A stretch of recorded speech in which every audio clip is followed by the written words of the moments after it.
Okay, ఒక్కసారి చూడండి. నీట్గా కాలిందనమాట, మాడకుండా. ఒక్కసారి ఇట్లా మీరు శనగపిండి కొంచెం వేయాలి, ఎక్కువ వేసుకోవద్దు. టేస్ట్ అయితే చాలా చాలా బాగుంటుంది. ట్రై చేయండి తప్పకుండా. ఇంకోటి ఒక అట్టులాగా వచ్చేస్తుంది అనమాట, చాలా బాగా వస్తుంది ఆమ్లెట్ కూడా. ఓకే, ఇప్పుడైతే మనకి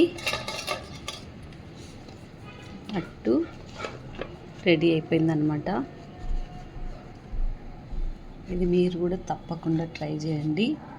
చాలా చాలా బాగా వస్తుంది. టేస్ట్ కూడా సూపర్ ఉంటుంది అన్నమాట.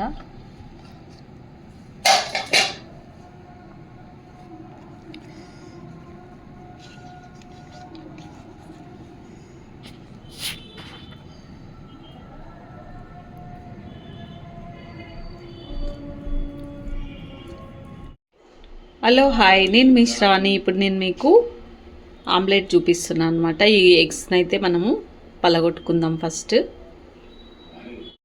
ఓకే, ఇక్కడైతే ఎగ్స్ అయితే పలగొట్టుకున్నా నేను. ఇప్పుడు అందులో ఇక్కడ చూడండి, ధనియాల పొడి, కొంచెము మిరియాలు కలిపి చేసుకున్న, పసుపు, ఉప్పు అండ్ జీలకర్ర, అల్లం వెల్లుల్లి పేస్ట్ ఇది వేసుకుందాం ఇందులో.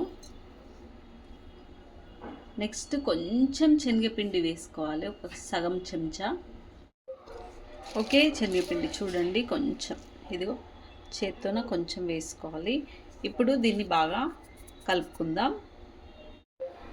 ఓకే, ఇప్పుడు ఇది ఉండలు లేకుండా మనము కొంచెం శనగపిండి వేసినాం కదా, అది బాగా కలుపుకుందాం.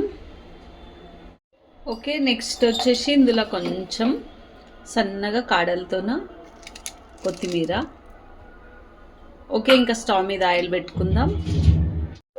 ఓకే, స్టవ్ మీద పెంకు పెట్టుకొని ఆయిల్ వేసుకున్నా. ఎప్పుడైనా సరే ఆమ్లెట్కి ఆయిల్ బాగా వేడి అవ్వాలి, లేకపోతే అది కొంచెం కాలదు, అంతా పచ్చి పచ్చి ఉంటుంది అన్నమాట గుడ్డు. ఓకే, ఇంకా ఇది ఆమ్లెట్ని వేసేసుకుందాం. మొత్తం పెంకు పైన నిండుగా వేసేసుకోవాలి. ఇది కొంచెం నీట్గా కాలాలన్నమాట. చిన్న మంట పెట్టుకొని నీట్గా కాలేసుకోవాలి దీన్ని. ఓకే, ఒకసారి చూసుకోవాలి కింద నీట్గా కాలిందా లేదా చూసుకొని తిప్పుకోవాలన్నమాట నిదానంగా. మనకు ఒక అట్టులాగా తయారైపోవాలి, ఇంకా కొంచెం కాలాలి నాకు. ఇప్పుడు మెల్లగా చూడండి, నీట్గా తిప్పుకోవాలి. నాకు వన్ హ్యాండ్లో మొబైల్ ఉంది, నేనైతే కొంచెం స్లోగా తిప్పేసుకుంటున్నాను. రైట్.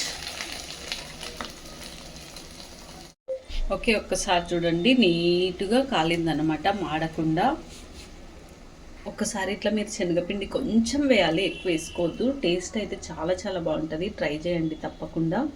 ఇంకోటి ఒక అట్టులాగా వచ్చేస్తుంది అనమాట, చాలా బాగా వస్తుంది ఆమ్లెట్ కూడా. ఓకే, ఇప్పుడైతే మనకి అట్టు రెడీ అయిపోయిందనమాట. ఇది మీరు కూడా తప్పకుండా ట్రై చేయండి.